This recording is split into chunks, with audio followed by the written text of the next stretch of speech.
प्रधानमंत्री ने कहा कि राष्ट्रीय शिक्षा नीति 2020 21वीं सदी के भारत को नई दिशा देगी।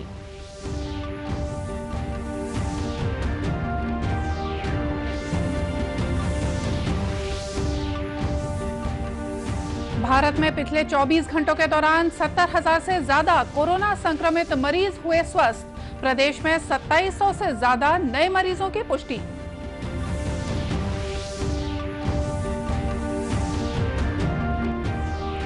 महासमुंद पुलिस ने सोने की तस्करी करने वाले अंतरराज्यीय गिरोह का किया पर्दाफाश।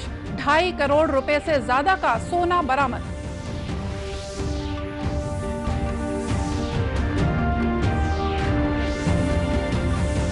और राष्ट्रीय वन शहीद दिवस के मौके पर जगदलपुर में वनों की रक्षा के लिए शहीद होने वालों का स्मरण कर श्रद्धांजलि दी गई।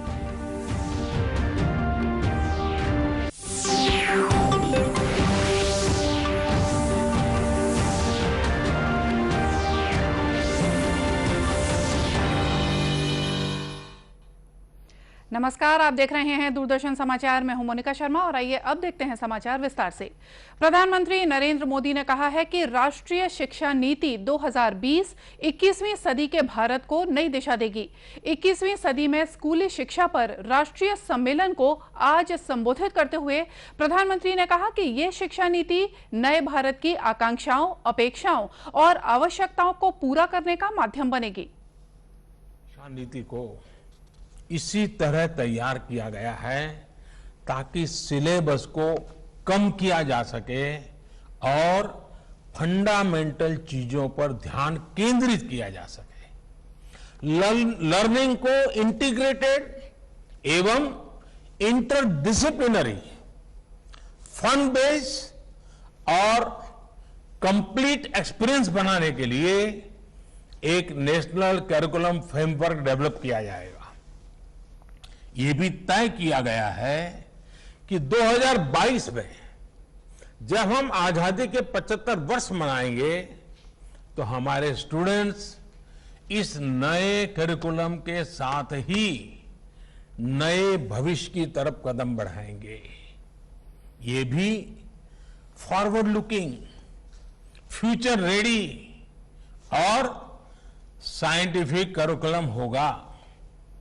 इसके लिए सभी के सुझाव लिए जाएंगे और सभी के सुझाव और मॉडर्न एजुकेशन सिस्टम को इसमें समाहित किया जाएगा। इस अवसर पर केंद्रीय शिक्षा मंत्री रमेश पोखरियाल निशंक ने कहा कि राष्ट्रीय शिक्षा नीति का मुख्य जोर वैज्ञानिक सोच के साथ विद्यार्थियों का संपूर्ण विकास करना है। उन्होंने उम्मीद जताई कि नई शिक्षा नीति से देश की स्कूली और उच्च शिक्षा प्रणाली में काफी बदलाव आया है। भारत में पिछले 24 घंटों के दौरान 70,000 से ज्यादा कोरोना संक्रमित मरीज स्वस्थ हुए हैं। इससे देश में कोरोना संक्रमण से ठीक होने वाले मरीजों की संख्या लगभग 35,50,000 हो गई है। संक्रमण से ठीक होने की दर भी अब बढ़कर 77% से ज्यादा हो गई है। केंद्रीय स्वास्थ्य मंत्रालय के अनुसार कोरोना संक्रमण से ठीक हुए लोगों की संख्या बीमार लोगों की तुलना में 3% से अधिक है। मंत्रालय ने यह भी बताया कि संक्रमण का पता लगाने के लिए किए जा रहे व्यापक प्रयासों, अस्पतालों में तत्काल और कारगर उपचार का इंतजाम और घर पर संस्थागत आइसोलेशन सुविधाओं के विस्तार से देश में स्वस्थ होने की दर में बढ़ोतरी हुई है। इस समय भारत में कोरोना महामारी की वजह से मृत्यु दर 1.67% है। वहीं बीते 24 घंटों के दौरान देश में 96,500 से ज्यादा नए मरीज मिले हैं। इनमें से 2700 से ज्यादा पॉजिटिव मामले छत्तीसगढ़ में सामने आए हैं। कल रात तक राजधानी रायपुर से 800 से ज्यादा मरीज मिले हैं। इसी तरह राज्य के अन्य जिलों से भी कोरोना संक्रमित मरीजों के पाए जाने का आंकड़ा लगातार बढ़ रहा है। वहीं 24 घंटों में 16 मरीजों की संक्रमण की वजह से जान भी गई है। इनमें आयकर विभाग के एक अधिकारी के साथ कांग्रेस के एक नेता भी शामिल हैं। कोरोना संक्रमित मरीजों के लगातार बढ़ते हुए आंकड़ों को देखते हुए अब राज्य में स्वास्थ्य सुविधाओं के विस्तार के लिए समाजसेवी संस्थाएं भी मदद का हाथ बढ़ा रही हैं।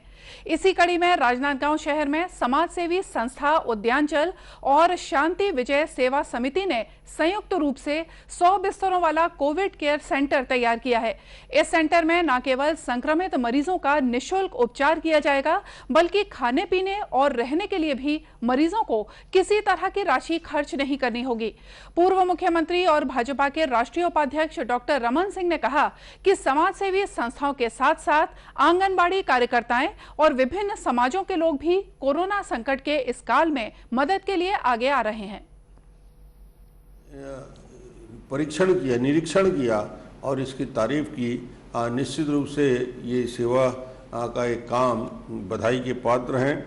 दूसरी हमारी संगठन संस्था महाजनबाड़ी और सिख समाज ने 85 मरीजों को रखने की इन्होंने भी व्यवस्था की है। सिख समाज ने भोजन की व्यवस्था की है, महाजनबाड़ी संस्था ने भवन कर दिया है। ये निश्चित रूप से राजनांदगांव के हमारे अलग अलग संस्थाओं के द्वारा सेवा के जो प्रकल्प किए जा रहे हैं, ये पूरे प्रदेश के लिए उदाहरण है। और मैं प्रदेश के सभी समाज सेवी संगठनों से, संस्थाओं से आग्रह करना चाहूँगा कि ऐसे संकट के समय में हमें अपनी ओर से आगे बढ़ के ऐसे आइसोलेशन वार्ड की स्थापना करनी चाहिए। जिला कलेक्टर टी.के. वर्मा ने राजनांदगांव के साथ जिले के अन्य विकास खंडों में समाजसेवी संस्थाओं द्वारा की जा रही पहल की सराहना की। दवाइयां हैं और जो सावधानियां हैं वो बताया जा रहा है, तो इसमें बहुत सारे सामाजिक संगठन भी आगे आए हैं। विशेषकर राजनांदगांव शहर में 2 केंद्र हम लोगों ने अभी चालू भी कर दिया है। एक महाजनबाड़ी में उस समाज के लोग आए हैं, दूसरा उद्याचल है, वहाँ पर भी हॉस्पिटल वाले और एक सामाजिक संस्था ने पूरा अपने व्यय पे उन लोग सेंटर चला रहे हैं। एक अच्छी पहल है। उसी प्रकार जो ब्लॉक मुख्यालयों भी हम लोग कोविड केयर सेंटर प्रारंभ किए हैं, वहाँ पर भी स्थानीय व्यापारी, स्थानीय समाज सेवा के लोग, समाज सेवी लोग सहयोग कर रहे हैं, तो ये एक अच्छी पहल है। वहीं दूसरी ओर दुर्ग जिले में भी कोरोना संक्रमित मरीजों की काउंसलिंग और उन्हें दूसरी सुविधाएं मुहैया कराने के लिए कंट्रोल रूम की स्थापना की गई है। इस कंट्रोल रूम के माध्यम से पॉजिटिव मरीजों और उनके परिजनों के साथ टेलीकॉलिंग के जरिए बातचीत कर जरूरी मार्गदर्शन दिया जा रहा है। टेलीकॉलिंग की इस प्रक्रिया में 40 नर्सें और शिक्षा विभाग के 40 कर्मचारी मरीजों के साथ बातचीत कर रहे हैं। दुर्ग जिले के मुख्य स्वास्थ्य और चिकित्सा अधिकारी डॉक्टर गंभीर सिंह ठाकुर ने बताया कि काउंसलिंग के दौरान लोगों को कोरोना संक्रमण के इलाज और बचाव संबंधी सभी जरूरी जानकारियां दी जा रही हैं। हमारे जिले में अभी होम आइसोलेशन को मॉनिटरिंग करने के लिए एक कंट्रोल रूम का गठन किया गया है, जो हमारे पटेल कॉम्प्लेक्स में नर्सिंग हॉस्टल में स्थापित है। वहाँ पे 40 स्टाफ नर्सों की नियुक्ति कर दी गई है और वो कॉल सेंटर से हर होम आइसोलेशन के मरीजों को पूछताछ करते हैं कि उनकी तबीयत कैसी है, उनका पल्स कैसा है, बीपी कैसा है, टेम्परेचर तो नहीं है, सांस में तकलीफ तो नहीं है, वो रिकॉर्ड करते हैं और उनको दवाइयाँ जैसी ट्रेस होता है तुरंत उनको दवाइयाँ उपलब्ध करा जाती हैं। दवाइयों के खाने के बारे में भी उनको जानकारी दी जाती है मरीजों से, और तत्काल उनको कोई दिक्कत हो तो अस्पताल तक पहुंचाने की भी व्यवस्था उनके द्वारा की जा रही है। इस बीच जिला कलेक्टर डॉक्टर सर्वेश्वर नरेंद्र भूरे ने लोगों से इस प्रक्रिया में सहयोग करने और बीमारी संबंधित किसी भी तरह की जानकारी नहीं छुपाने की अपील की है। महासमुंद पुलिस ने सोने की तस्करी करने वाले एक अंतरराज्यीय गिरोह का पर्दाफाश करने में सफलता हासिल की है। इस मामले में 3 आरोपियों को गिरफ्तार किया गया है। आरोपियों के पास से करीब 2.5 करोड़ रुपए कीमत का सोना और करीब 32 लाख रुपए बरामद हुए हैं। जिले के पुलिस अधीक्षक प्रफुल्ल ठाकुर ने बताया है कि मुखबिर से मिली सूचना के आधार पर यह कार्रवाई की गई। जब उनसे कड़ाई से पूछताछ किया गया तो उन्होंने गाड़ी के बारे में दिखाया। उसमें खास बात यह कि जो उसमें डिक्की का जो ओपन करने का है, जो सीट के बीच से जो पीछे की सीट रहती है, जहाँ पे हैंड रेस्ट रहता है, हैंड रेस्ट के बीच से उनका एक लॉक सिस्टम था और वहां से अंदर, और जब उसमें देखने में पता चला कि उसमें काफी मात्रा में सोना और नकदी रकम है, और जब उनसे पूछताछ की गई तो उनके द्वारा बताया गया कि इसमें करीबन 4 किलो 800 ग्राम इसमें सोना है और लगभग 32 लाख के आसपास रकम है और उसकी उसकी तौल कराई गई और उनसे पूछताछ की गई। पूछताछ में बात सामने है कि रायपुर के एक ज्वेलर्स होना पाया गया और प्रारंभिक पूछताछ में इनके द्वारा ये बताया गया था कि हम लोग उड़ीसा गए थे, उड़ीसा में हम लोग विभिन्न व्यापारियों के पास हम इनको छोड़ते हैं। फिलहाल ये मामला आयकर विभाग को जांच के लिए सौंप दिया गया है। राष्ट्रीय पोषण माह के तहत प्रदेश में भी छोटे बच्चों और गर्भवती महिलाओं का पोषण स्तर बढ़े, ये सुनिश्चित किए जाने के लिए जरूरी कदम उठाए जा रहे हैं।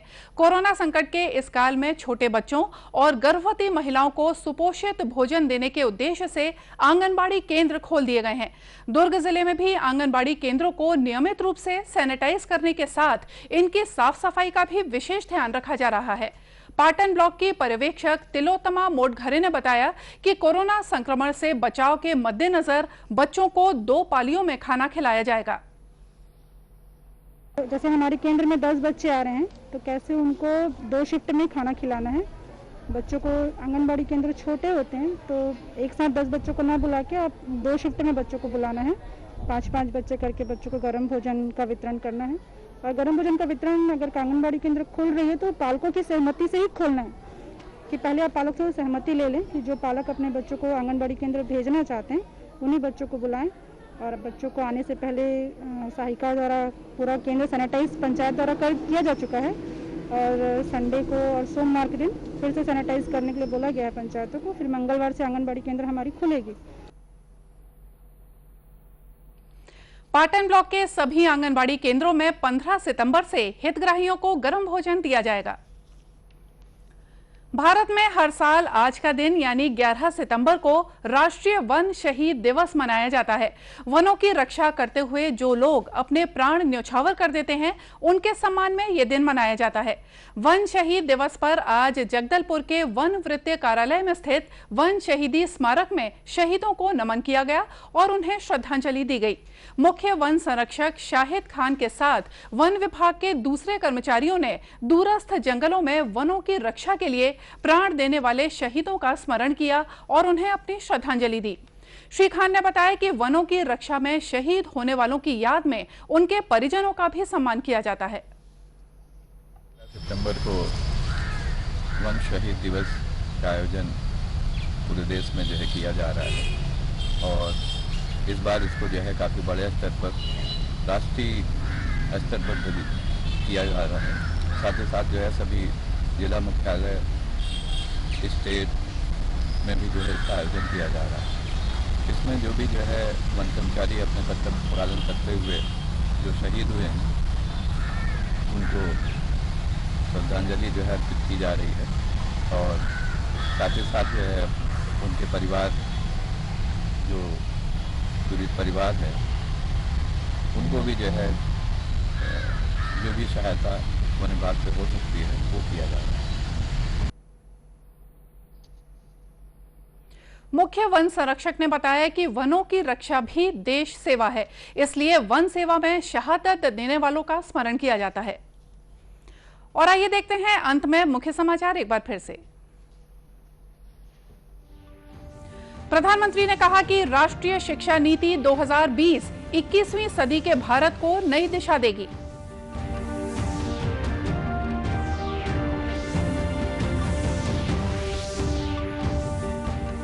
भारत में पिछले 24 घंटों के दौरान 70,000 से ज्यादा कोरोना संक्रमित मरीज हुए स्वस्थ।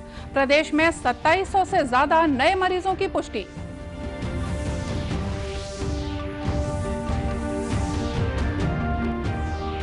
महासमुंद पुलिस ने सोने की तस्करी करने वाले अंतरराज्यीय गिरोह का किया पर्दाफाश। 2.5 करोड़ रुपए से ज्यादा का सोना बरामद।